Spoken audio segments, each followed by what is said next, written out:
अस्सलाम वालेकुम। मैं डॉक्टर मुजीबुल हसन और आप लोगों को खुशामदीद कहता हूँ अपने इस यूट्यूब के चैनल पर। आज इस वीडियो के अंदर हम डिस्कस करेंगे मैग्नीशियम फास्फेरिकम होम्योपैथिक मेडिसिन के बारे में। ये मेडिसिन इस्तेमाल कराई जाती है जिस्म के अंदर जब काफ़ी ज़्यादा सुस्ती, काहली वगैरह पाई जा रही हो और जिस्म के मुख्तलिफ हिस्सों में काफ़ी ज़्यादा पेनफुल कंडीशन भी पाई जा रही हो। तो इन कंडीशंस के लिए इस मेडिसिन को इस्तेमाल किया जाता है। इस वीडियो में हम मैग्नीशियम फास्फेरिकम के रिलेटेड डिटेल से डिस्कस करेंगे, लेकिन पहले आपसे गुजारिश है कि अगर आप इस चैनल के ऊपर फर्स्ट टाइम आए हैं तो चैनल को लाजमी सब्सक्राइब कीजिएगा और साथ बेल आइकन की घंटी को लाजमी प्रेस कर लीजिएगा ताकि इसी तरह की इंफॉर्मेटिव वीडियोस होम्योपैथिक मेडिसिन के बारे में आपको मिलती रहे। अगर आप अपने ट्रीटमेंट के हवाले से व्हाट्सएप के ऊपर मेरे साथ रब्ता करना चाहते हैं तो इस नंबर पर आप मेरे साथ रब्ता कर सकते हैं। कुछ फ़ीस पे करने के बाद ही आप मेरे साथ व्हाट्सएप पे डिटेल डिस्कशन कर पाएंगे। इसके अलावा आपको व्हाट्सएप चैनल का लिंक भी डिस्क्रिप्शन में मिल जाएगा।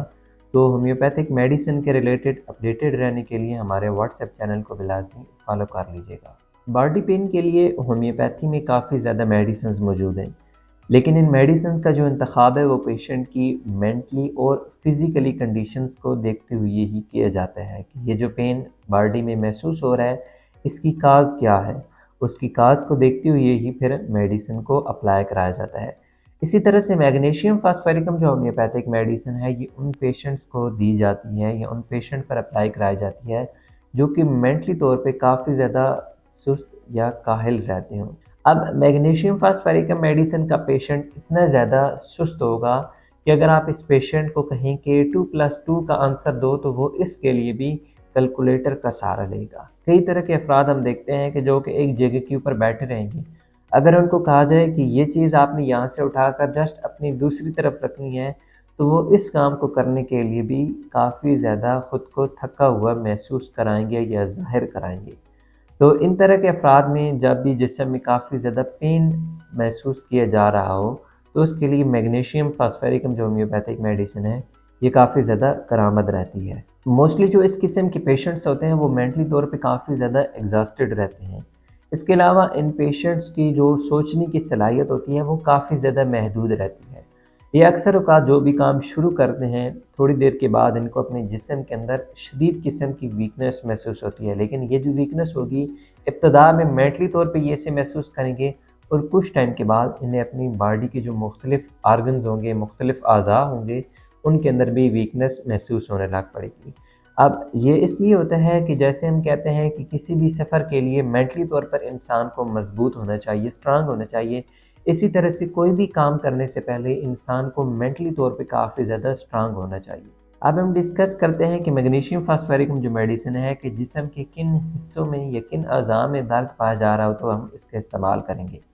फ़र्स्ट ऑफ़ ऑल, अगर मसल्स के अंदर काफ़ी ज़्यादा वीकनेस की बेस पे या मसल्स में स्टिफनेस की बेस पे या थर्ड कंडीशन आ जाती है कि बॉडी का जो पोस्चर हो वो काफ़ी ज़्यादा गलत हो, जिस बेस पे पेन पाया जा रहा हो मसल्स के अंदर, तो आप इस मेडिसिन का इस्तेमाल कर सकते हैं। इसके अलावा जिन पेशेंट्स को जॉइंट्स पेन की प्रॉब्लम काफ़ी ज़्यादा रहती हो तो वो भी मैग्नीशियम फास्ट का इस्तेमाल कर सकते हैं। अब यहाँ पर मेन पॉइंट ये आ जाता है कि ये पेन पेशेंट को इतना सीवियर किस्म का फ़ील होता होगा कि वो अपनी बॉडी को बेंड कर लेता होगा किसी भी एक पोजीशन के अंदर, जिससे उसे अपनी जो पेन होगा उसमें हल्का-सा आराम महसूस होता होगा। अब इसके बाद इस मेडिसिन को दाँत दर्द के लिए भी इस्तेमाल किया जाता है और जब गले के गदूद सूजे हुए हों और उस बेस पे काफ़ी ज़्यादा पेन महसूस हो रहा हो, तो इन कंडीशंस के अंदर भी इस मेडिसिन को इस्तेमाल किया जाता है। अब जब दाँत में दर्द की काज़ अगर पस पीप पाई जा रही होगी, तो फिर मैग्नीशियम फास्ट जो मेडिसिन है इसका रिज़ल्ट आपको काफ़ी ज़्यादा कम महसूस होगा। अब इस तरह की कंडीशंस के लिए बेलाडोना होम्योपैथिक मेडिसिन को भी आप यूज़ कर सकते हैं और सिलेशिया होम्योपैथिक जो मेडिसिन है इसका भी आप इस्तेमाल कर सकते हैं अगर तो दांत की जो दर्द की काज है वो पस पाई जा रही हो। लास्ट पे डिस्कस करते हैं कि मैग्नीशियम फास्फेरिकम मेडिसिन फीवर की कंडीशन में क्या रोल प्ले करती है। अब जिन अफराद को बुखार में काफ़ी ज़्यादा जिस्म के मुख्तलिफ हिस्सों में दर्द महसूस होता है और काफ़ी ज़्यादा सर्दी महसूस हो रही होती है, तो ऐसी कंडीशन के लिए भी मैग्नीशियम फास्फेरिकम मेडिसिन को एज अ हेल्पिंग में इस्तेमाल किया जा सकता है। मैग्नीशियम फास्ट जो मेडिसिन है ये 3x, 6x, 12x इन पावर्स के अंदर काफ़ी ज़्यादा इस्तेमाल की जाती है, लेकिन इस मेडिसिन को अगर आप यूज़ कर रहे हैं फीवर की कंडीशन के लिए, तो फिर आप इस मेडिसिन को 200 पोटेंसी में या फिर 1 एम की पोटेंसी में इस्तेमाल करेंगे। और इसके अलावा मेरा आपको मशवरा होगा कि आप इस मेडिसिन को इस्तेमाल करने से पहले अपने होम्योपैथिक डॉक्टर के साथ लाजमन मशवरा कीजिएगा। आपकी जो भी प्रॉब्लम हो, जैसी भी कंडीशन हो, आप अपने डॉक्टर के साथ लाजमन मशवरा कीजिएगा। उनकी कंसल्टेशन की बेस पे मैग्नीशियम फास्फेरिकम होम्योपैथिक मेडिसिन को इस्तेमाल कीजिएगा। अगर आज की वीडियो आप लोगों को पसंद आई है तो वीडियो को लाजमी लाइक कर दीजिएगा, और कोई भी क्वेश्चन हो या कोई भी सजेशन हो तो आप कमेंट्स के अंदर बता सकते हैं। अपनी ट्रीटमेंट के हवाले से अगर आप व्हाट्सएप के ऊपर मेरे साथ रब्ता करना चाहें तो कुछ फ़ीस पे करने के बाद आप व्हाट्सएप के ऊपर इस नंबर पर मेरे साथ रब्ता कर सकते हैं। मिलते हैं फिर नेक्स्ट वीडियो में, तब तक के लिए फ़ी अमानिल्लाह।